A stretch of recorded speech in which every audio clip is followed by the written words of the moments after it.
Bilim situasiyasını ki biz bu bədəndə yaşayırıq, bu bizə əzizdir. Məsələn, mən yadımdadır 20 yaşında mən necə idim də. İndi baxıram ki, 58 yaşında yaşlı kişiyəm, metroda durub yer verirlər. Maşallah olsun. Yəni adam istəyər gənc qalsın da, amma onu saxlaya bilmirsən əlində və elə bir ki, dartırlar əlindən bunu. Başa düşürsən ki, bu gedəcək. Kimdən küstü cavanlığım? Hə, bu gedəcək. Bayaq sizin verişə gələndə yol boyu birdən qonaq anlayışına zikirlədim. Dedim, buna bax, bütün mədəniyyətlərdə qonaqlıq və qonağa münasibət müqəddəsdir. Bu ümumiyyətlə insanlığın təməlidir. Bunun təməlində nə həqiqət durub, bilirsinizmi? Gördüyün nə varsa hamısı qonaq nitəliyindədir. Bəli. Yəni, hər şey müvəqqətidir. Ona görə qonaq anlayışının başına fırlan ki, bu həqiqəti tez dərk eləyəsən. Bu həqiqət gözünün önündə olsun. Evə gələn qonaq son dərəcə dəyərlidir. Ona ən yaxşı yeməkləri pişirib qoyacaqsan. Gündəlik yediklərini yox. Ən yaxşı qabları şkafdan çıxarıb onun qabağına qoyacaqsan. Çünki o çox dəyərlidir. Amma o gedəcək. Qalmayacaq. Sən özün də elə qonaqsan. Özümüzə də qonaq. Bu yanaşmaya təəssüf deyə yoxsa yox? Yox, buna hazırlaşmaq lazım. Buna hazırlaşmaqdır. Biz mədəniyyətimizi həqiqətin başında toxumuşuq ki, çeşidli ayinlərlə qonaq qarşılama da dini ayindir. Bəli. İndi veriş aparmaq da bir dini ayin ola bilər əslində. Biz ölməyə hazırlaşırıq.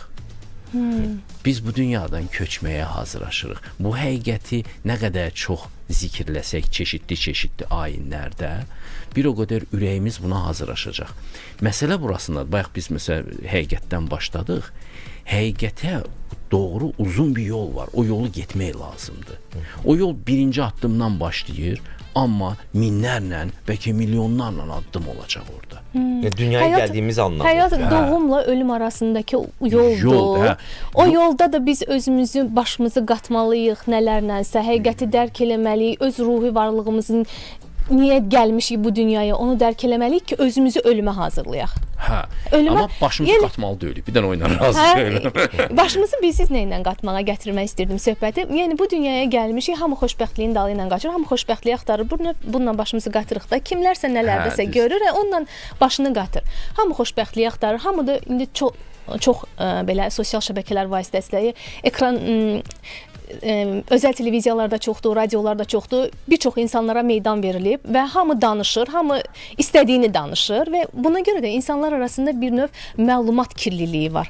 Hamı da xoşbəxtliyi bir cür görür, hərə bir cür yol göstərir ki, necə xoşbəxt olmaq olar. Müşfiq müəllim, sizcə doğru insan, kamil insan xoşbəxtliyi necə tapmalıdır? Bax, adi, sadə bir misal deyim. Əvvəllər bizim üçün xoşbəxtlik sadə idi də. Axşam işdən gəlib ata evə gələndə otururdu, hamı yeməyini yeyirdi, televizora baxırdı, qəzet oxuyurdu, maraqlı bir veriliş olurdu. Hamı oturub ona baxanda ailə özünü xoşbəxt hiss eləyirdi. Və yaxud da nənəmiz, nə bilim, xalamız, bibimiz yayda qış hazırlığı görürdü, tədarük elirdi, mürəbbə pişirirdi, adam ondan xoşbəxt olurdu.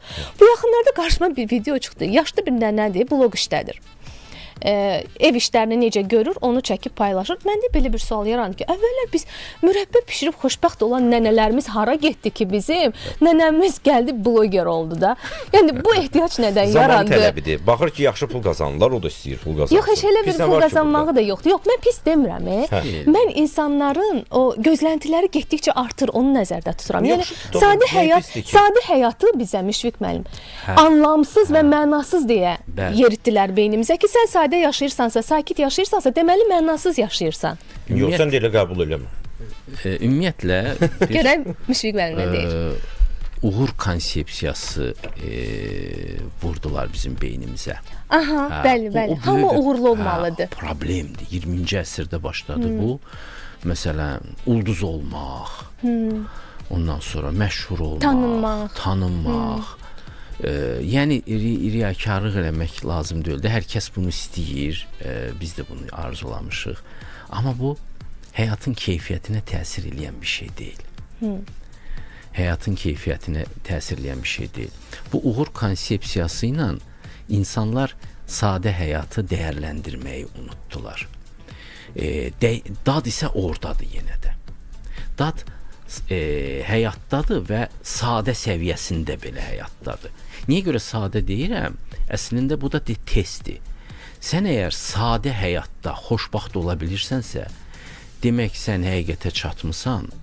Demək sən həyatı qeyri-adi görməyi öyrənmisən artıq. Sadəlik də sənə əngəl deyil. Sadəlikdəki gözəlliyi görürsən. Yəni sadəlik sənə əngəl deyil, həyatın qeyri-adiliyini görmək üçün. Bax biz insanlar nə edirik də? Bayramlar təşkil edirik. Konfettilər atırlar, fişəng atırlar. Nə bilim, xüsusi bir şeylər bəzəyirlər evi ki, gözümüz sadə yox, təmtəraqlı görsün və bayrama hazırlansın qəlbimizdə. Biz qəlbimizə kömək eləyirik ki, günü bayram eləyək. Amma əgər sən bayram olmayan günü də bayram kimi yaşamağı öyrəndinsə, sənə zaval yoxdur. O zaman sən həqiqətən xoşbaxtlığa, keçici olmayan bir xoşbaxtlığa çatmısan. Bunun üçün nə etmək lazımdır? Bunun üçün çox sadə, amma əslində çətin bir vəzifə durur. Çox şükranlıq praktikası eləmək lazımdır. Məsələn, şükür nə demək? Təşəkkür deməkdir də. Bizə bir hədiyyə alanda biz şükür eləyirik. Təşəkkür eləyirik. Quran deyir ki, bol-bol öyün Allahı. Allahı övmək, Allaha təşəkkür eləməkdir. Ki, nə gözəl dünya yaratmısan. Bunu o qədər eləyin ki, həyat sizə əvəzi olmayan bir hədiyyə kimi görünsün. Və bayram eləyəsiz onu. Sahib olduqlarımızı gözümüzdə böyüdək də. Yəni o mürəbbə bişirməkdirmi, nə bilim, uşaqlarına nağıl danışmaqdırmı, gedib gəzməkdirmi? Məsələn, bir köpəyi çıxarırsan gəzməyə, o qədər sevinir ki, gəzməkdən ötürü. Razıyam. Baxırsan, deyirsən, nəsə əhəmiyyətli bir şey itirmişik. Sadəcə çıxıb gəzmək dünyanın dadıdır. Mənim yadıma gəlir ki, rəhmətli anam biz uşaq olanda götürürdü, bizi aparırdı, bir söhbətgah var idi bağçada, evimizin arxasında. Otururdu orada, toxuyurdu, biz də onun ətrafında fırlanırdıq, qaçırdıq, gəlirdik, gələndə bizə bir yemək verirdi, sumkasından çıxarıb, çantasından. Mən son vaxtlar çox-çox xatırlayıram o məqamı. Mənə gəlir həyatımın ən ləzzətli məqamları o olub. Heç bir şey eləmirdim. Qayğısız. İnstituta daxil olmağın sevincini yaşamırsan, hansısa nə bilim qələbənin sevincini yaşamırsan. Sadəcə anan yanındadır, sən də onun ətrafında oynayırsan. Həyatı qoxlayırsan, həyatı hiss edirsən. Bəlkə də elə əsl xoşbəxtlik odur. Ona görə müdriklük həm də biraz uşaqlığa qayıtmaqdır. Ki, həyatın dadını alana qədər şükr eləyin. O qədər şükr eləyin ki, həyatın dadını alasın. Doğru şükr eləməyi də bacarmırıq. Adamı soruşsan ki, nə tərsən?